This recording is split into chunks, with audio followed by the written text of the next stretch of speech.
Career ஆர்க்க பார்க்கும்போது எப்படி இருக்குன்னு சொல்லி பார்த்தீங்கன்னா, நீங்க இன்னொரு விஷயத்திற்காக முயற்சி பண்ணி, அது சென்னை வரையும் நீங்க போயிட்டீங்க. ஆமா. பட் அங்க வந்து நீங்க நெனச்சது நடக்கல. அது ரொம்ப கஷ்டமான விஷயமா இருந்துச்சு. இனி நான் திருப்பூருக்கு வந்து வரும்போது என்னதான் பண்ண போறேன்னு யோசிச்ச நீங்க, திருப்பூருக்கு திரும்ப வந்து என்னதான் பண்ண போறேன்னு யோசிச்ச நீங்க, இப்ப திருப்பூரோட ஒரு ஃபேஸா மாறுற அளவுக்கு வந்து ஆ. இந்த கரியர் ஆர்க் வந்து ஐ திங்க் க்ரோ ஆயிருக்கு. இப்ப திருப்பூர் பசங்களா சேனல்ல ஒரு வீடியோ வந்து எந்த ஒரு பிசினஸ் பீப்பிளோ இல்ல ஒருத்தங்க போட்டாங்கன்னா, அது திருப்பூர் மக்களுக்கு போய் சென்றடையும் அப்படிங்கிற ஒரு நம்பிக்கை இப்ப இருக்கு.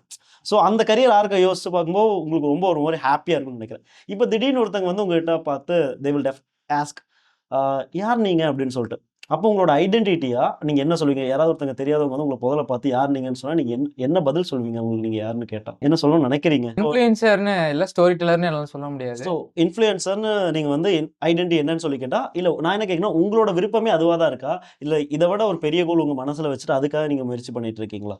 இல்ல என்னோட நம்ம உள்ள வந்தது வந்து நடிக்கணும்றதுக்காக தான் உள்ள வந்தோம். ம். ஆனா அது நடக்கல. ஸோ இப்போ வந்து உங்களுக்கு அப்போ உங்களோட ஐடென்டிட்டி வந்து நீங்க ஒரு ஆக்டரா இருக்கணும் அப்படிங்கிறது ஆசையா இருக்கு. அதாவது நான் என்ன கேட்கிறேன்னா, இப்ப ஆ. தெரியாத ஒருத்தவங்க வந்து உங்கள கேள்வி கேட்கறாங்கன்னா, நீங்க உங்க மனசுக்குள்ள இருந்து அவங்ககிட்ட சொல்றீங்க அப்படின்னா, நீங்க என்ன சொல்வீங்க? நீங்க இன்ஃப்ளூயன்சர்ன்னு சொல்லுவீங்களா? இல்ல ஆக்டரா இருக்கணும் அப்படின்னு நினைக்கிறீங்களா? நான் யாருக்கு போய் நான் ஏதான்னு விளக்கணும்னு எப்பவுமே நினைக்க ஏன்னு மாட்டேன். நினைக்கல. அந்த ஓகே. கொஸ்டினுக்கு அப்ப ஆன்சர் பண்ணி எப்படி எக்ஸிட் ஆகணும்னு தான் பார்ப்பேன். ஓகே. டக்குனு இந்த அப்போ இந்த அவங்க கல்யாணத்துல வந்து வயசானவங்க வந்து கேள்வி கேட்டா டக்குனு அங்கிருந்து போகணும்னு யோசிக்காம என்னன்னு கேட்டாங்கன்னா, யூடியூபருங்க அப்படின்னு சொல்லிட்டு யூடியூபர் சொல்லிட்டு அவங்க அவங்க கேள்விக்கு பதில் கிடைச்சுட்டா விட்டுருவாங்க. விட்டுருவோம். நான் என்னன்னு எக்ஸாக்ட்டா என்னன்னு தெரியணும்னு நினைச்சுக்க மாட்டாங்க. நான் யூடியூபருங்க அப்படின்னு சொல்லிட்டு போயிருவேன். அப்படி இல்ல அப்படின்னா, ஈஸியா ஏதாவது சொல்லணும். ஏதோ ஒரு விஷயம் சொல்லிட்டு கிளம்பிருவேன் அவ்வளோதான்.